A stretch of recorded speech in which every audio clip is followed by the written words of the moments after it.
سيدنا مولانا محمد شرع سيد كونين جلوان جلوان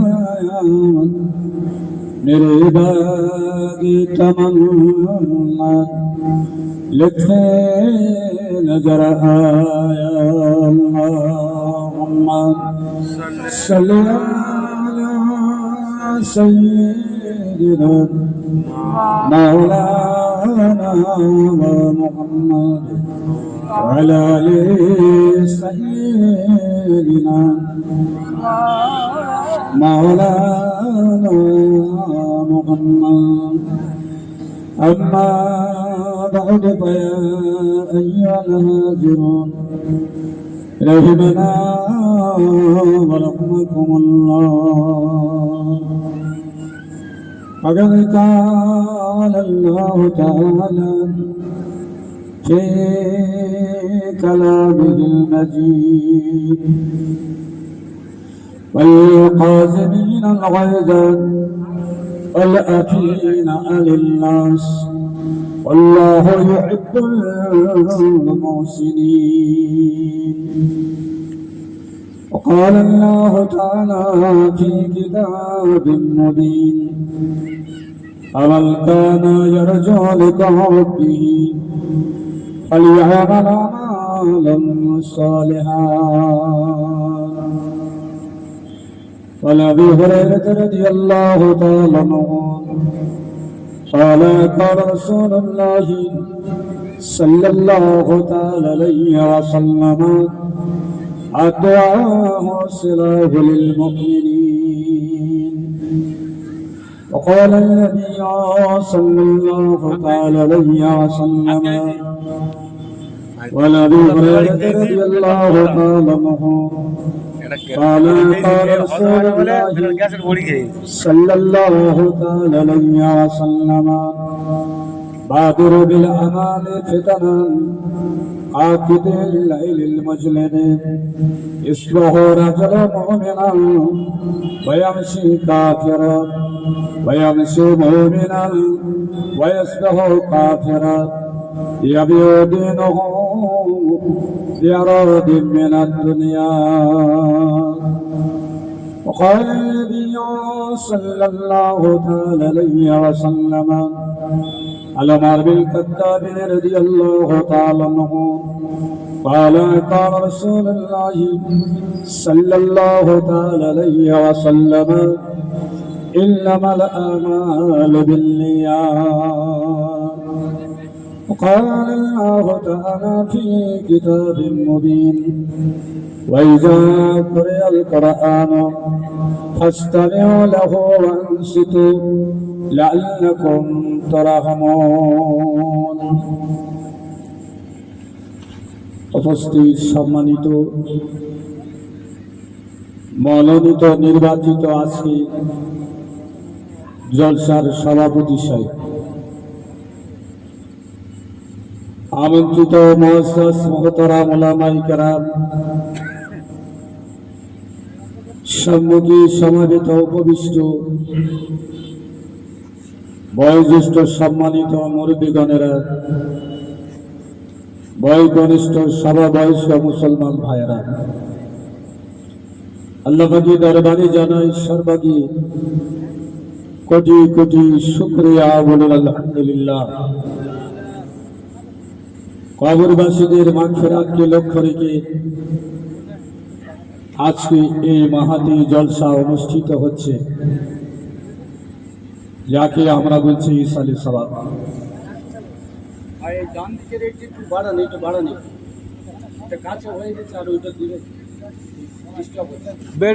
সাউন্ডটা বাড়াতে বলছে, সাউন্ডটা বেড়ে দাও এটা। আচ্ছা আচ্ছা, অনেক দূরে হয়ে আয় আয় আয়, আমি ওই আয়। তো সন্ধ্যার পর থেকে নিয়ে আমার আগ পর্যন্ত একাধিক ওলামা হযরত যাদের মুখ হতে শরিয়াতে বিভিন্ন দিকে গুরুত্বপূর্ণ বক্তব্য ওয়াজ নসিহত আপনারা শ্রবণ করেছেন। আমি পবিত্র কোরআন পাক হতে কয়েকটি ছোট্ট আয়াতের টুকরা নবী পাক সাল্লাল্লাহু আলাইহি ওয়াসাল্লামের মুখস্থিত কয়েকটি হাদিস পাক পাঠ করেছি। কিছু কথা আলোচনা রাখবো ইনশাআল্লাহ। জলসা শোনার এবং বসার উপযুক্ত পরিবেশ এবং সুন্দর মজলিস, কিন্তু আসার বসার মানসিকতা আমাদের একটু কম।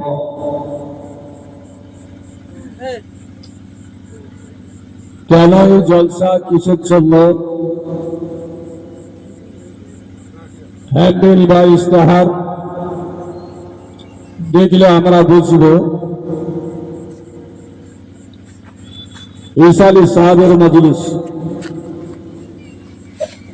অর্থাৎ আমাদের পিতা মাতা ভাই বোন সন্তান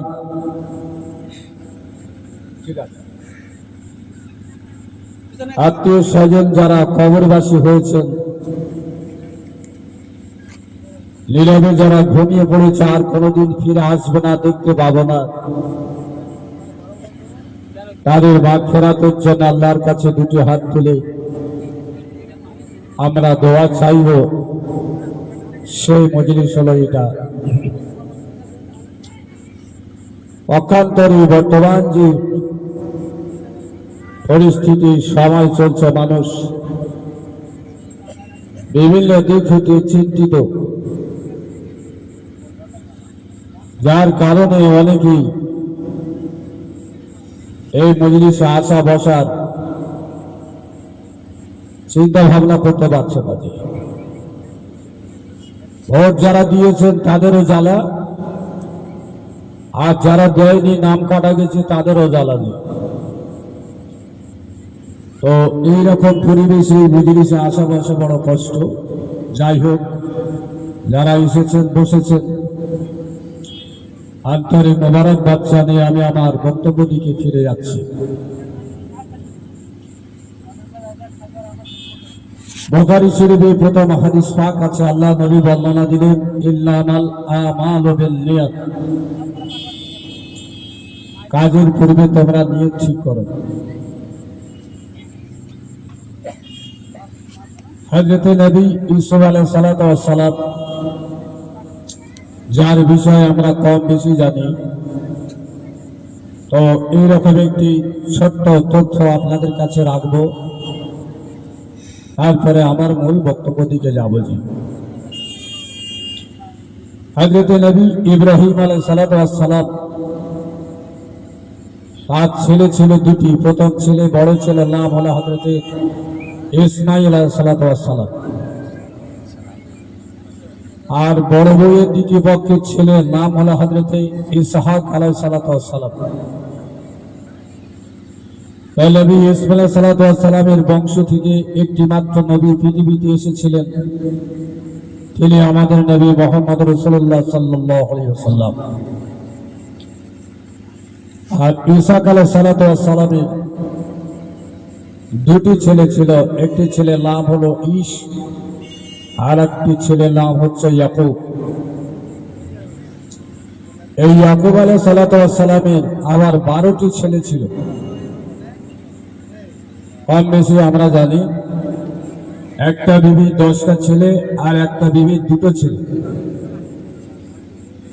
এই দ্বিতীয় পক্ষের বিবি বড় ছেলের নাম হলো হযরত ইউসুফ আলাইহিস সালাতু ওয়াস সালাম। দেখতে অত্যন্ত সুন্দর। প্রথম পক্ষে 10 ভাই, তারা ইউসুফ আলাইহিস সালাতু ওয়াস সালামের এই সৌন্দর্যের প্রতি তারা বড় হিংসা বোধ করত, আর ইয়াকুব নবী ভালোবাসতেন। পরিশেষে তাকে কুয়ায় ফেলে দিয়ে আর ভেড়ার একটা মেরে তার রক্ত জামায় মাখিয়ে নবী ইয়াকুবের কাছে এসে বলেন যে তোমার ছেলেকে নেকড়ে বাঘে খেয়ে ফেলেছে। এই ঘটনা আমাদের প্রত্যেকে জানা, উদ্দেশ্যে আমার ঘটনা বলা না। হযরত ইউসুফ আলাইহিস সালাতু ওয়াস সালামের ভাইরা তাকে যখন কুয়ায় ফেলে দিয়েছিল, আল্লাহ পাক কুয়ার মধ্যে তাকে ফেরেশতা দিয়ে হেফাজত করেছিলেন। সকাল হয়ে গেল, ওই কুয়ার পাশ থেকে একদল মিশরবাসী বলি, একদল ব্যবসায়ী তারা ব্যবসা করার জন্য বাজারের দিকে যায়। আর যেতে যেতে যেতে তাদের পিপাসা পেয়ে গেল, ওই কুয়াতে তারা একটা বালতি ফেলে দেয়। আর আল্লাহ পাক ওই বালতির মধ্যে ফেরেশতা দিয়ে হযরতে ইউসুফ আলাইহিস সালাতু ওয়াস সালামকে ডাঙায় তুলে তাকে হেফাজত করেছিলেন। বলেন সুবহানাল্লাহ। ওদিকেরা বণিকেরা অবাক হয়ে গেলেন, পানির জন্য বালতি কুয়ায় ফেলা হয়েছিল, কিন্তু বালতিতে যে সুন্দর বাচ্চাটি ডাঙায় উঠে আসলো, এই বাচ্চাটা আমরা যতটুকু জানি হযরতে ইয়াকুব নবীর ছেলে, নাম হলো ইউসুফ। তার ভাইয়েরা মিথ্যা কথা বলে কুয়ায় ফেলে দিয়ে পিতার কাছে বলেছিল নেকড়ে বাঘে খেয়েছে। এই বাচ্চাটা এত দেখতে সুন্দর, মিশরের বুকে খুঁজলে এরকম বাচ্চা পাওয়া যাবে না। একে যদি বাজারে বিক্রি করা যায় বহুত টাকা পাওয়া যাবে। এই ভেবে বণিকেরা ওই বাচ্চাটা নিয়ে বাজারে বিক্রি করার জন্য হাজির হয়ে যায়। চারিদিকে সংবাদ প্রচার হয়ে গেল, ধনী ধনাঢ্য অর্থ সম্পদশালী মানুষ, এমনকি মিশরের বাদশাহ বাজারে চলে আসে ওই সুন্দর বাচ্চাটি কেনার জন্য। একটি বুড়ি মেয়ে ছেলে সংবাদ পেয়ে দৌড়াতে দৌড়াতে আর বাজারের দিকে চলেছে, হাতে তার ছেলে একটি থলি। ওদিকেরা বলতে থাকলে, বুড়িমা কোথায় চলে যাচ্ছ, তোমার হাতে থলি কেন আছে? বুড়ি বললেন, আমি শুনেছি বাজারে ইউসুফকে বিক্রি করার জন্য হাজির করা হয়েছে, আমি তাই বুড়ি নিয়ত করেছি ওই বাচ্চাটাকে যদি কিনতে পারা যায়। ওদিকেরা বলেন, বুড়িমা এতক্ষণ হয়তো ইউসুফ বিক্রি হয়ে গেছে, কিন্তু ইউসুফ কেনার জন্য তোমার কি টাকা পয়সা আছে? বুড়ি বললেন, আমি এত গরিব, আমার কোনো টাকা পয়সা নাই, তবে দুপুরে খাবার হিসাবে কিছু আটা ছিল, সেই আটা দিয়ে আমি রুটি বানাতাম, এই আটা নিয়ে আমি বাজারে যাচ্ছি, যদি ইউসুফকে কিনতে পারা যায়। ওদিকেরা হাসে আর বলে, বুড়িমা ইউসুফ হয়তো বিক্রি হয়ে গেছে, কিন্তু আটার বিনিময়ে তো ইউসুফকে কিনতে পারা যায় না।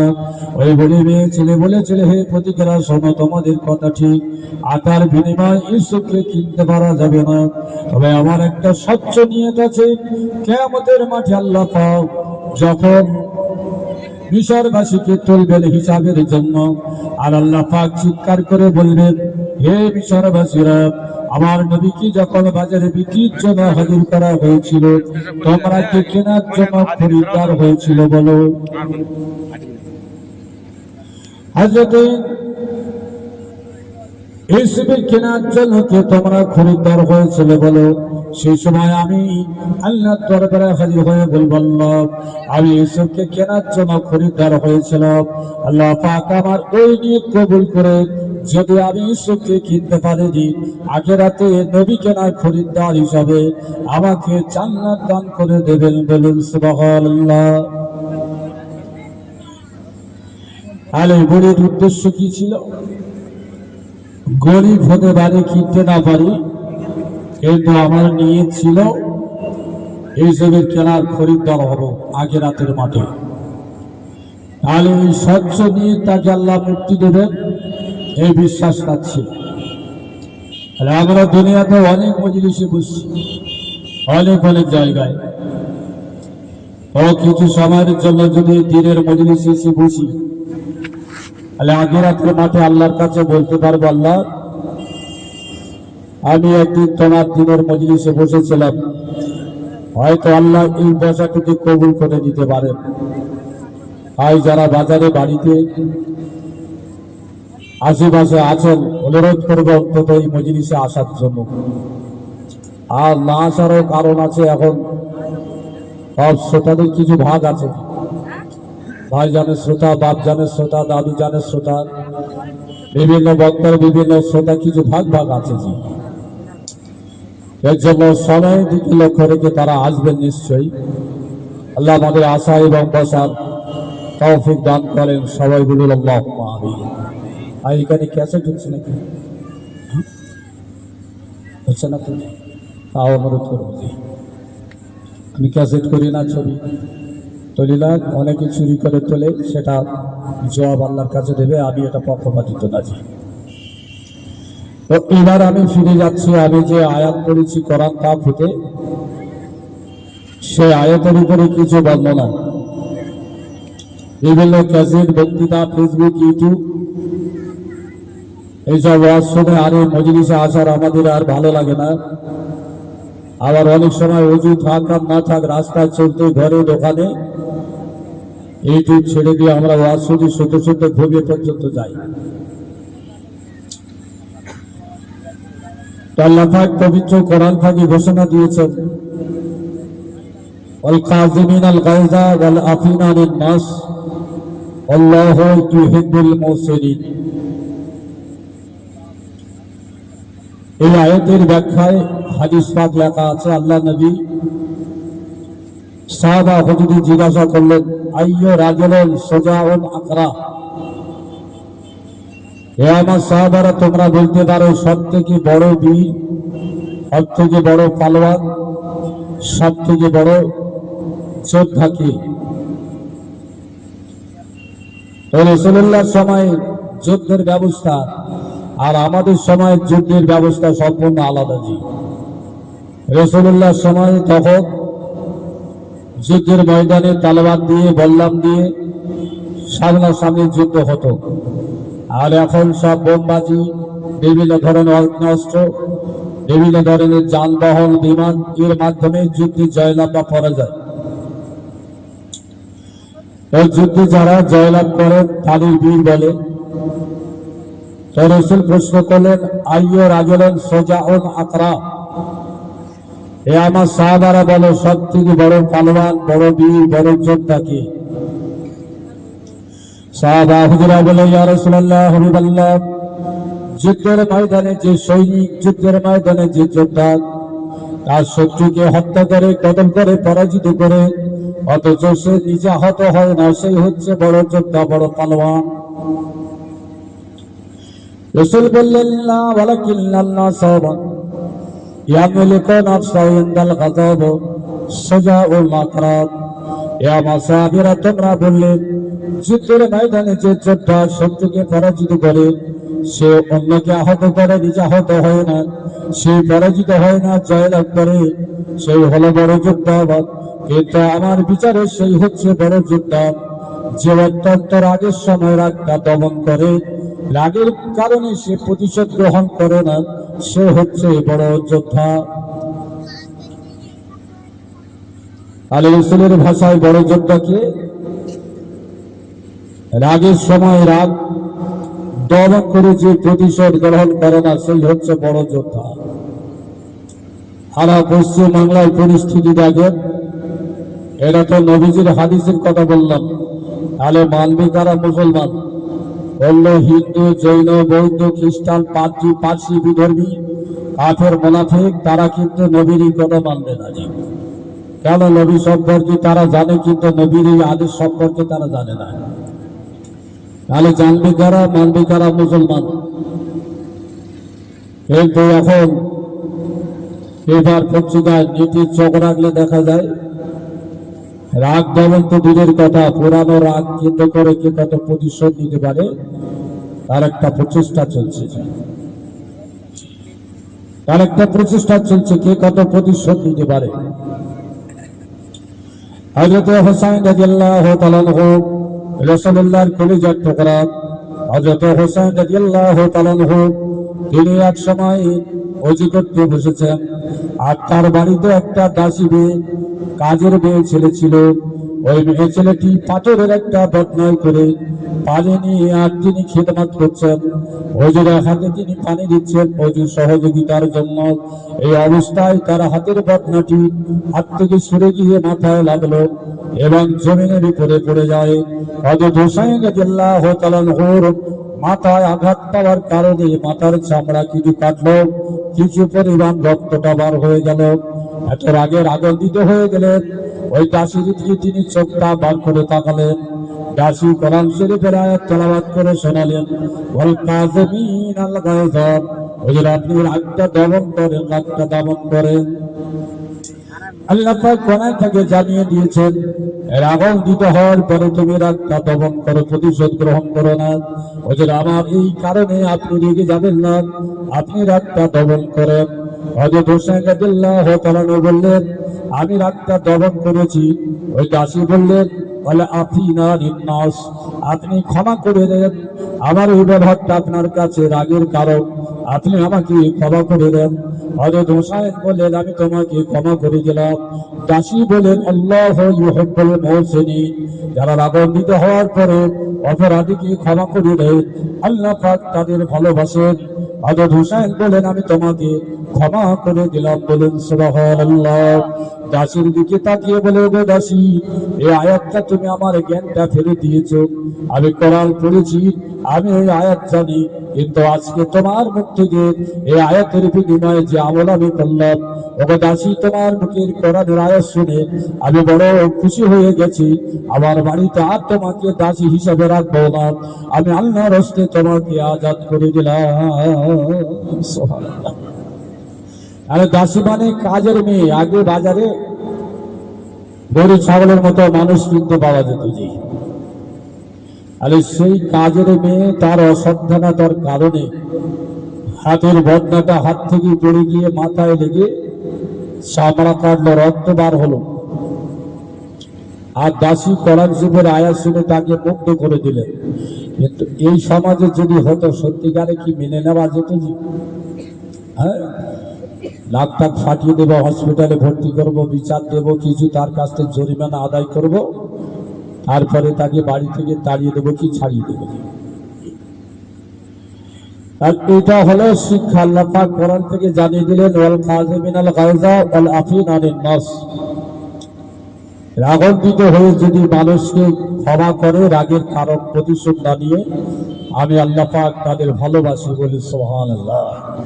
এখন এই সাংসারিক জীবন থেকে, ব্যবসায়িক জীবন থেকে, সামাজিক জীবন থেকে আর রাজনৈতিক জীবনের দিকে যদি যাই, সমাজ ব্যবস্থায় যা চলছে, আমরা কি সত্যিকারে পারবো একটু রাগটাকে দমন করতে? পারবো না। যার যেমন ক্ষমতা আছে, মুখের দ্বারা হোক, হাতের দ্বারা হোক, আর কলমের দ্বারা হোক, আর অস্ত্রশস্ত্রের দ্বারা হোক, তার একটা প্রতিশোধ নেওয়ার চিন্তা ভাবনা করবো, এবং সেটাই চলছে। বিশ্ববিখ্যাত সাহাবী নাম হলো হযরতে আলী কারামাল্লাহু ওয়াজহু। হুজুর কি করলেন, এক সময় জোহরের নামাজ পাঠ করলেন মদিনার মসজিদে, অসংখ্য সাথীদের সঙ্গে নিয়ে। আর তিনি বাজারের দিকে যাচ্ছেন। কে? হযরত আলী। তিনি হলেন রাষ্ট্রনেতা, মদিনার খলিফা, মুসলমানদের আমির আল মুমিনিন। তিনি চলে যাচ্ছেন কোথায়? বাজারের দিকে। গায়ে তার ছিল একটা মাত্র সাদা চাদর, পরনে ছিল একটা কাটা চাদর, যে চাদরটা লুঙ্গির মতো ভাঁজ করে পরা। আর গায়ে ছিল তার একটা চাদর, ও সাদা ছোট্ট চাদর। আমাদের মতো এইরকম এত সুন্দর পোশাক ছিল না, এত গরিব, এত অভাব ছিল হযরত আলী কারামাল্লাহু ওয়াজহু। রাষ্ট্রনেতা হওয়া সত্ত্বেও আর গায়েতে সাদা সিধে কাপড় ছিল। আমরা কখনো কখনো বাড়িতে জামা কাপড় থাকতো, গামছা ব্যবহার করি না? যে গামছা অনেক মুরিদের আবার হাজির মাল ব্যবহার করে। তো হযরত আলী রাদিয়াল্লাহু তাআলা গায়ে চাদর দিলেন, সাদা কাপড়। তার মানে এই নয় যে বাড়িতে তার দামি দামি কাপড় জামা ছিল। হযরত আলী রাদিয়াল্লাহু তাআলা সাথীদের নিয়ে চলেছেন, যেতে যেতে যেতেন। একজন ব্যক্তির সম্মুখে রাস্তা দিয়ে হেঁটে হেঁটে যাচ্ছে। তার মাথার চুলগুলো অত্যন্ত বড় বড়, আর তার পরনে যে পোশাক ছিল, ওই পায়ের গাঁটে নিচে কাপড়টা ঝুলেছিল। হযরত আলী কোথাকার লোক জানলেন না, হযরত আলী কে তিনি চিনলেন না লোকটাকে। মদিনাবাসী মানুষ না, অন্য জায়গার মানুষ। পিছন দিক থেকে কেবল মাত্র দেখতে পেলেন তার পায়ের গাঁটে নিচে কাপড় ঝুলে আছে। হযরত আলী রাদিয়াল্লাহু তাআলা তাকে সম্বোধন করে বললেন, ও বন্ধু, তোমার পায়ের গাঁটে নিচেরটা কাপড় যদি তুলে পারো, দুটো কাজ তোমার হবে। এক নম্বর, তুমি মুত্তাকি হবে, তাকওয়াওয়ালা হবে, খোদার তুমি বন্ধু হবে। আর দুই নম্বর, যদি পায়ের গাঁটের নিচের উপরে কাপড় তুলে পারো, ওই কাপড়টা তোমার জন্য টেকসই হবে। আপনারা শুনছেন? তো এই কথা যদি এখন কেউ বলে, মারপিট হবে না? জি, হ্যাঁ, আমার বাপের পয়সায়, আমার পয়সায়, উপকারের পয়সায় আমি পোশাক করেছি, পায়খানা লাগুক, পেশাব লাগুক, তুমি বলার কে? মাওলানা হও আর ইমাম সাহেব হও আর নেতা হও আর হাজি সাহেব হও, তুমি বলার কি? এর তো শরীয়তের নির্দেশ এটা। ইজারা মিনকুম মুনকারান ফালইউগাইয়িরু বিয়াদিহি ফাইন লাম ইয়াস্তাতি ফাবিলিসানিহি ফাইন লাম ইয়াস্তাতি ফাবিকলবিহি যালিকা দাফুল ঈমান। আল্লাহ নবী বলেন, যখন তোমরা কেউ কোনো খারাপ কাজ করতে দেখবে, খারাপ কাজ তোমরা দেখবে, তোমরা মুখ দিয়ে তা প্রতিবাদ করো। তাদের যদি প্রতিবাদের সম্মুখীন হও, বাধাপ্রাপ্ত হও, তাহলে তা রাসূল বললেন, খারাপ কাজ যদি দেখো তোমরা হাত দিয়ে প্রতিবাদ করো, তাদের যদি বাধাপ্রাপ্ত হও তাহলে মুখ দিয়ে তার প্রতিবাদ করো, তাদের যদি বাধাপ্রাপ্ত হও অন্তর দিয়ে ঘৃণা করো। এটা হলো দুর্বল ঈমানের পরিচয়। এটা হলো রাসূলুল্লাহর হাদিস। এখন কে কাকে বলবে আমরা মুসলমান ভিন্ন ধর্মের লোকের বলে মার খাবে নাকি? না। তাহলে সেই ব্যক্তি ইমাম সাহেব তার মুসাল্লিদের বলতে পারেন, পিতা তার সন্তানদের বলতে পারেন, আলেম মানুষ তার ভক্তদের বলতে পারেন। কিন্তু রাসূল বলে ইজার আপনি হযরত পাক সাল্লাল্লাহু আলাইহি ওয়াসাল্লাম বললেন, মান জাররা সাওবাও খালাহু ইউআযযিবুহুল্লাহ ইয়াওমাল কিয়ামাহ ওয়া মান জাররা সাওবাও খালাহু লাম ইয়ানজিলুল্লাহু ইয়াওমাল কিয়ামাহ ওয়া মান মাসফালা মিনাল কাবাইনি ফাহুয়া ফিন নার।